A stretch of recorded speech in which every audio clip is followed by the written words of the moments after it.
guys, welcome to Gutta Kitchens. இன்னைக்கு நம்ம என்ன சமைக்க போறோம்னா எக் சமோசா சமைக்க போறோம். வாங்க அதை எப்படி சமைக்கிறதுன்னு பார்க்கலாம். நம்ம ஸ்டவ் ஆன் பண்ணிக்கலாம்.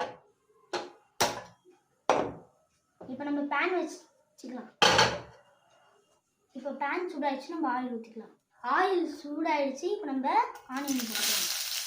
பச்சை மிளகாய் போட்டு வதக்கிக்கலாம். நம்ம கோஸ் போட்டு வதக்கிக்கலாம். இப்போ நம்ம சால்ட் சேர்த்துக்கலாம். இப்போ நம்ம கரம் மசாலா சேர்த்துக்கலாம். இப்போ நம்ம மிளகாய் தூளும் சேர்த்துக்கலாம். இப்போ நம்ம வதக்கிக்கலாம். இப்போ நம்ம முட்டையை சேர்த்துக்கலாம். இப்போ கொத்தமல்லி சேர்த்துக்கலாம். இப்போ நம்ம ஸ்டஃபிங் ரெடி ஆயிடுச்சு. இப்போ நம்ம ஸ்டவ் ஆஃப் பண்ணிக்கலாம்.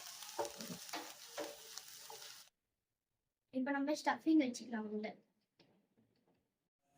ஆயில் சூடாயிடுச்சு. இப்போ நம்ம சமோசா போட்டுக்கலாம். இப்போ நம்ம சமோசா ரெடி ஆயிடுச்சு. இப்போ நம்ம பவுல் எடுத்து போட்டுக்கலாம்.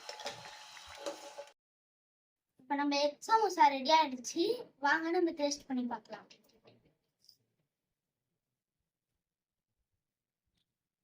நல்லா இருக்கு.